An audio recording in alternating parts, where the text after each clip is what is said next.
الرحيم ولا تلبسوا الحق بالباطل وتكتموا الحق وأنتم تعلمون وأقيموا الصلاة وآتوا الزكاة واركعوا مع الراكعين أتأمرون الناس بالبر وتنسون أنفسكم وأنتم تتلون الكتاب أفلا تعقلون واستعينوا بالصبر والصلاة وإنها لكبيرة إلا على الخاشعين الذين يظنون أنهم ملاقو ربهم وأنهم إليه راجعون صدق الله العظيم. سورہ بقرہ 5ویں رکوع چل رہی ہے اور اس میں بنی اسرائیل کا تذکرہ ہے۔ میں نے گزشتہ سبق میں کہا تھا کہ بنی اسرائیل کا تذکرہ یہاں اس لیے لائے ہیں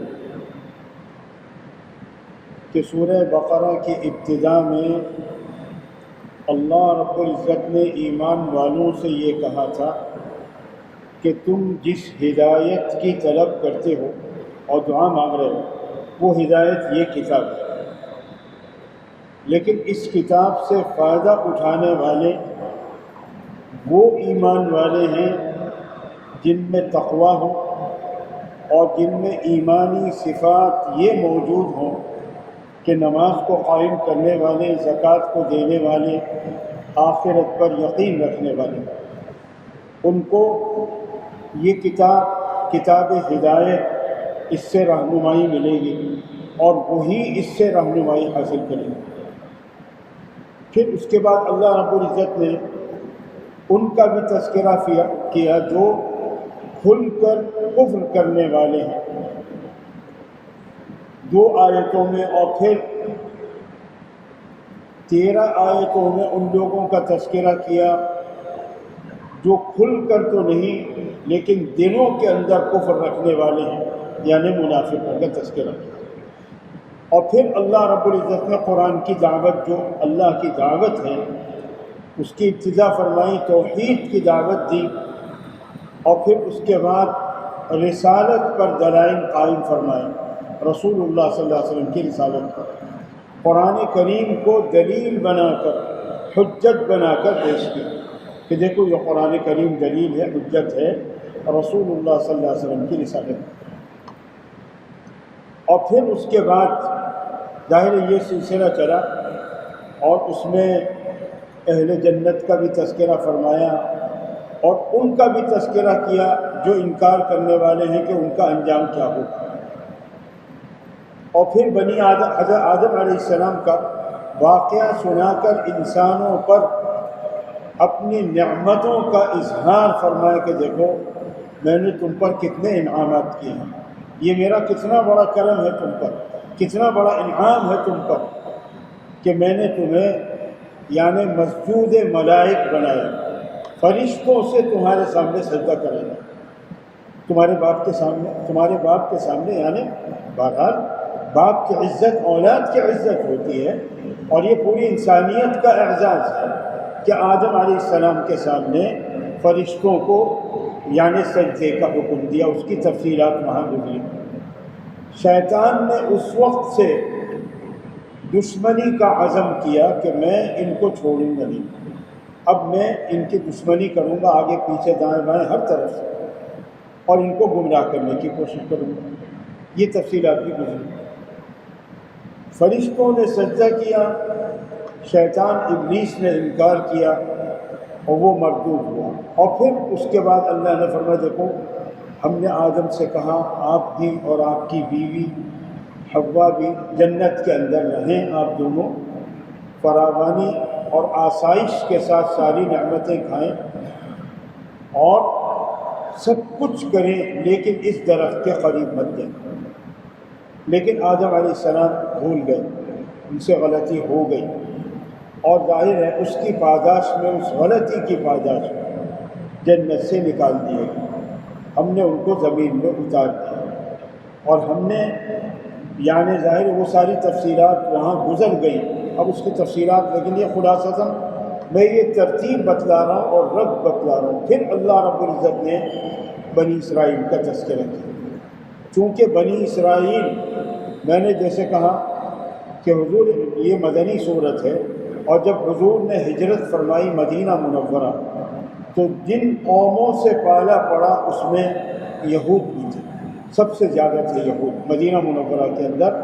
آس پاس میں یہودیوں کے 3 بڑے بڑے مشہور قبائل تھے، اگرچہ مدینہ منورہ کے اندر دوسرے قبائل مشرکین کے، اوس و خزرج والے، یہ بہت تھے، اور وہ ایمان بھی لا چکے تھے، اور اس کی تفصیل بھی میں نے بتائی تھی کس طرح سے۔ لیکن یہاں پر بنی اسرائیل کے یہودیوں کے قبائل بھی تھے، 3 قبیلے مشہور تھے جو یہاں پر تھے، اور یہ اس سے پہلے باقاعدہ حضور کی آمد کا انتظار کر رہے تھے کہ آپ آئیں گے، اور اوس و خزرج والوں سے کہتے تھے کہ ہم ان کے ذریعے تم پر غلبہ حاصل کریں گے، اور ہم ساری دنیا کو مغلوب کر لیں گے، ساری دنیا پر غلبہ حاصل کریں گے۔ یہودیوں کو معلوم تھا کہ آپ آنے والے ہیں، یہودیوں کی کتابوں میں یہ ان کی بشارت موجود تھی۔ حضرت عیسیٰ علیہ السلام بنی اسرائیل کے پیغمبر آخری تھے، انہوں نے بھی بشارت دی تھی، اور حضرت موسیٰ علیہ السلام نے، اور اللہ نے بنی اسرائیل سے عہد لیا تھا کہ تم اس آنے والے پیغمبر کی مدد کرو گے، ان کی مدد کرو گے، ان پر ایمان لاؤ گے۔ لما آتيتكم من كتاب وحكمة ثم جاءكم رسول مصدق لما معكم لتؤمنن به ولتنصرنه، تم ان پر ایمان بھی لاؤ گے اور ان کی مدد بھی کرو گے۔ یہ اللہ نے پچھلی ساری امتوں سے وعدہ لیا تھا، اور بنی اسرائیل سے بھی لیا تھا۔ تو یہاں گزشتہ سبق میں جو پہلی بات اللہ نے فرمائی، بنی اسرائیل کا تذکرہ کیوں لایا، وہ تو میں نے بتا دیا تھا، اس لیے کہ بنی اسرائیل، میں نے کہا تھا کفار 2 قسم کے، ایک وہ جو کتاب والے اہل علم کافر، اور دوسرے وہ کافر جو کتابوں والے نہیں، یعنی جن کے پاس کوئی آسمانی مذہب اور کتاب نہیں۔ تو مکے کے سارے مشرک اگرچہ وہ دعویٰ کرتے تھے کہ ہم ملت ابراہیم پر ہیں، لیکن تھے نہیں، کسی آسمانی کتاب کو وہ مانتے نہیں تھے، اور یہود و نصارہ جو تھے یہ آسمانی کتابوں کے ماننے والے تھے، توریت اور انجیل کے، اس لیے یہ اہل علم تھے، اہل کتاب تھے، ان کو معلوم تھا، اور ان کے پاس ساری بشارتیں موجود تھیں۔ تو یہ، اور ان کو پڑھا لکھا، سارے مشرکین مکہ بھی ان کو پڑھا لکھا کہتے تھے، یہ علم والے اہل علم ہیں، اور بہت سے مشرک اور کفار آ کر ان سے معلومات بھی کرتے تھے، اور ان کی تائید کو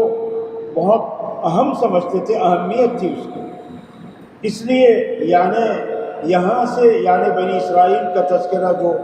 آگے 3 پاؤں تک چل رہا، آخر، بلکہ اس پارے کے آخر تک چل رہا ہے، اور سیقول کے اندر بھی چلے گا، دوسرے پارے کی ابتدا کے اندر بھی، یعنی بنی اسرائیل کا یہ تذکرہ چلے گا۔ تو یہ تذکرہ لائے اس لیے ہیں کہ یہ وہ کفار ہیں جو اہل علم ہیں، جان بوجھ کر کفر کا راستہ اختیار کرنے والے، ان کو پتہ ہے، اس لیے یہاں پر ان کا بھی تذکرہ ہے۔ تو گزشتہ سبق میں تو جو آیات گزری تھی اس میں اللہ رب العزت نے بنی اسرائیل کو مخاطب کر کے یہ فرمایا تھا کہ یا بنی اسرائیل، میں نے اسرائیل کا لفظ اور اس کی تشریح بتائی تھی، حضرت یعقوب علیہ السلام کا نام ہے، اور اس کے معنی ہے عبداللہ یا صفوۃ اللہ۔ اب عبداللہ مشہور ہے، اللہ کا بندہ، اور یہاں حضرت یعقوب، یہاں کہا جا سکتا تھا یا بنی یعقوب اوفوا بعہدی اوفی بعہدی، اے یعقوب کی اولاد، لیکن اللہ نے یا بنی اسرائیل کہہ کر، چونکہ اسرائیل حضرت یعقوب علیہ السلام کا دوسرا نام تھا، ان کا لقب تھا عبداللہ، یعنی مخاطب کر کے بنی اسرائیل سے یہ کہہ لیں کہ تم اس بندے کی اولاد ہو جو اللہ کا بندہ تھا۔ یا بنی اسرائیل یعنی اے اللہ کے بندوں کی، بندے کی اولاد، یعنی تمہارے اندر اللہ کی بندگی ہونی چاہیے، تم جس کی اولاد ہو ان کا نام ہی اللہ کا بندہ تھا۔ یہ اسرائیل کا لفظ لا کر گویا کہ یہ بنی اسرائیل کو مخاطب کر کے دعوت دی جائے، اور پھر اس کے بعد کہا دیکھو تم میرے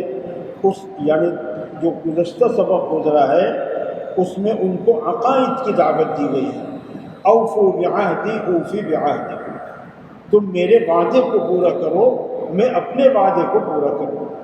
اور مجھ سے ڈرو۔ اور وہ وعدہ یعنی وہ عقائد کیا ہے؟ وآمنوا بما انزلت مصدقا لما معی، اس پر ایمان لے آؤ جو میں اتار چکا ہوں تم پر، جو تمہارے کتاب کی تصدیق کرنے والا ہے، یعنی قرآن کریم۔ تم نے مجھ سے وعدہ کیا تھا کہ نبی کی تائید بھی کریں گے، نبی کی مدد بھی کریں گے، نبی پر ایمان بھی لائیں گے۔ اب ظاہر ہے ماں باپ کا وعدہ اولاد کو پورا کرنا ہوتا ہے، ماں باپ پر جو حقوق ہوتے ہیں میراث کے اندر بھی اولاد کو ان کا ادا کرنا ہوتا ہے، ترکے کے اندر، ہے کہ نہیں؟ مسئلے کی بات ہے یہ۔ تو اسی طریقے پر یعنی بنی اسرائیل چاہے یہ کہیں کہ ہم تو نہیں تھے، تو ان کے آباء و اجداد نے انبیاء کے ذریعے سے، ہر نبی بنی اسرائیل کے ذریعے سے یہ وعدہ کیا تھا کہ ہم محمد صلی اللہ علیہ وسلم کا ایمان بھی لائیں گے اور ان کی مدد بھی کریں گے، یہ ساری چیزیں۔ تو اس لیے کہہ رہے ہیں تم اس وعدے کو پورا کرو، اور وہ وعدہ کیا تھا؟ جو میں نے محمد صلی اللہ علیہ وسلم کو اتارا ہے اس پر ایمان لاؤ۔ یہ عقائد کی دعوت ہے۔ اور دیکھو پہلے انکار کرنے والے مت بنو، گزشتہ سبق میں تھے، اور میری آیات کو تم دنیا کے عوض میں مت بیچو، یہ بھی گزشتہ سبق میں تھا۔ یعنی عقائد کی بنیاد پر اللہ کے حکموں کو مت چھپاؤ، جیسے ان کی ربی میں نے کہا تھا باقاعدہ پیسے لے کے اور اللہ کے حکموں میں تبدیلی لاتے تھے، یہ کام کرتے تھے ان کے ربی۔ ان کے جو علماء بنی اسرائیل تھے یا اس طرح کے لوگ تھے تو وہ یہ کام کا انجام دیتے تھے، تو ان سے یہ کہا گیا کہ ایسا مت کرو اور مجھ سے ڈرو، میں تمہاری پکڑ کروں گا۔ آج تو تم کر لو گے لیکن کل کیا کرو گے؟ اب آج کا سبق ہے وَلَا تَلْبِسُوا الْحَقَّ بِالْبَاطِلِ، یہ آیت گزشتہ سبق میں گزر چکی۔ تلبسو کے معنی لباس کے معنی پہنا ہے، ولا تلبسو تم مت پہناؤ، اس کے لفظی معنی تو یہی ہے حق اور باطل، حق کو باطل مت پہناؤ، یعنی حق اور باطل کے اندر التباس مت پیدا کرو، گڈ مٹ مت کرو کہ یعنی حق اور باطل کا پتہ نہ چلا، آدمی ایسی دوغلی بات کہہ جائے کہ سامنے والا سمجھے ہی۔ یہ تھا ان کا علماء بنی اسرائیل کا وتیرہ اور طریقہ کہ یہ حق بات کو چھپا دیتے تھے، پیسے والوں کو الگ مسئلہ بتاتے تھے اور بغیر پیسے والوں کو الگ مسئلہ بتاتے تھے، اور بعض مرتبہ اللہ کے حکموں کو جو تورات کے اندر تھا اس کو چھپا لیتے تھے۔ گزشتہ سبق میں میں نے قرآن کی یہ آیت سنائی تھی جو آگے آئے گی، تجعلونہ قراطیس، انہوں نے تورات کو کیا بنایا تھا؟ کرتاس، الگ الگ صفحے، ادھر کا صفحہ ادھر، ادھر کا صفحہ ادھر، کچھ پتہ نہیں کہ کون سا صفحہ کہاں ہے۔ اور یہ تو قرآن کریم کا معجزہ ہے کہ یہاں ہر گھر میں حافظ موجود ہے اور ہر علاقے میں حفاظ کی تعداد ہے، اس میں کوئی گڑبڑ نہیں کر سکتا۔ لیکن پچھلی کتابوں کا یہ معاملہ نہیں تھا کہ اس کے حفاظ ہوں، تورات کے حافظ، انجیل کا حافظ۔ وہ تو اتنے ساری انجیلیں انہوں نے بنا دی اور اتنی ساری توراتیں انہوں نے بنا دی کہ اس میں پتہ ہی نہیں حق کیا ہے اور باطل کیا ہے، اس کا حلیہ بگاڑ دیا۔ تو یہ کرتے یہ تھے، اس لیے اللہ نے فرمایا دیکھو وَلَا تَلْبِسُوا الْحَقَّ بِالْبَاطِلِ، تم حق اور باطل کو آپس میں گڈ مٹ مت کرو کہ باطل کو حق پہنا دو، حق کو باطل پہنا دو، ایسا مت کرو، آپس میں اس میں التباس مت پیدا کرو۔ وَأَنْتُمْ تَعْلَمُونَ، تم جانتے ہو، تمہیں سب پتہ ہے۔ اور اس کے بعد اب اعمال کی دعوت دی، فرمایا وَأَقِيمُوا الصَّلَاةَ، نماز قائم کرو۔ اعمال کے اندر نماز سب سے محتم بالشان ہے، سب سے اہم ہے، اور قرآن کریم میں اعمال میں سب سے زیادہ جس چیز کی دعوت دی گئی ہے وہ نماز ہے۔ اور نماز عام طور پر قرآن کریم میں اسی انداز سے کہا گیا وَأَقِيمُوا الصَّلَاةَ، نماز کو قائم کرو۔ قائم کرنے کا مطلب میں پیچھے بتا چکا ہوں سورہ بقرہ کی شروع میں، الذین یقیمون الصلاۃ کے اندر مختصر